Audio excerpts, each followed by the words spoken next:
Hello everyone, welcome back to my channel.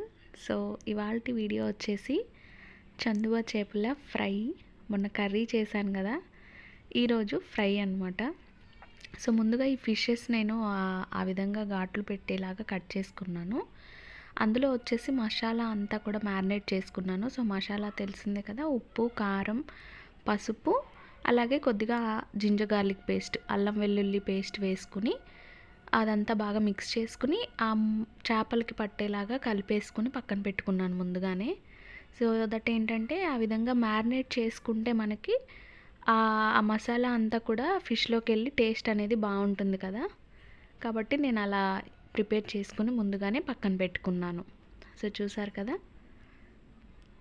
Fish అంతా కూడా ఆ పైన కింద ఆ విధంగా చక్కగా కట్ చేసుకోవాలి. కట్ చేసుకొని అదంతా మ్యారినేట్ చేసుకునేది పక్కన పెట్టుకోవాలి, ఆ ఫిష్ని కూడా.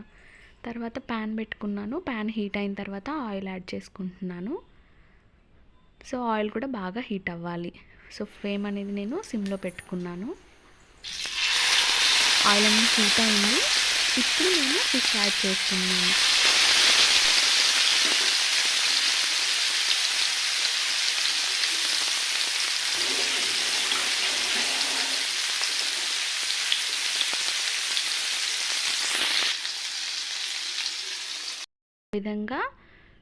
ఆ విధంగా ఫిష్ యాడ్ చేసేసుకున్న తర్వాత ఆ ఫ్లేమ్ అనేది మీడియం పెట్టుకోండి.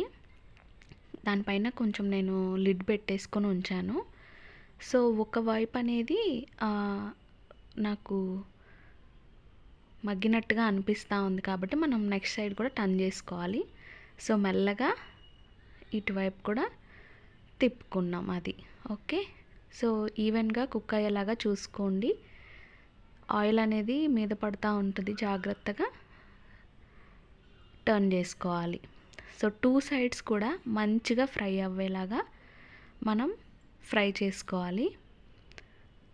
సో అది అగైన్ మళ్ళీ నేను మూత పెట్టేసుకుంటున్నాను. సో ఫ్లేమ్ అయితే నేను మీడియంలోనే ఉంచుకున్నానండి, ఎందుకంటే ఫస్ట్ టైం నేను ఈ విధంగా ప్రిపేర్ చేయడము, మళ్ళీ మాడిపోతే టేస్ట్ అంతా పోతుందనేసి సిమ్లో పెట్టుకొని చేసుకుంటున్నాను. అంటే సిమ్ టు మీడియంకి అడ్జస్ట్ చేసుకుంటూ ఫ్రై చేసుకుంటున్నాను. సో అంతే. సో బోత్ సైడ్స్ అనేది ఫిష్ మంచిగా ఫ్రై అయిపోయింది. ఆ స్మెల్ కూడా బాగా వస్తూ ఉంది. సో ఆయిల్ అనేది కొద్దిగా నేను అలా పైన యాడ్ చేస్తూ ఉన్నాను ఫిష్కి. ఓకే, సో ఆ విధంగా టర్న్ చేసుకుంటూ ఉండాలి. ఆ ఫ్లేమ్ ఈవెన్గా ముక్కలకి ఫిష్కి తగలాలి కాబట్టి నేను ఆ ప్యాన్ అనేది అడ్జస్ట్ చేసుకుంటూ ఉన్నాను అనమాట. సో ఫైనలీ అయితే ఫిష్ అనేది రెడీ అయిపోయిందండి. సో టేస్ట్ అయితే చాలా చాలా బాగుంది, చాలా సింపుల్ కదా. సో మీరు కూడా ట్రై చేయండి, ఎలా వచ్చిందో నాకు కామెంట్ చేయండి. అండ్ ఈ వీడియో మీకు నచ్చితే లైక్ చేయండి అండ్ సబ్స్క్రైబ్ చేసుకోండి.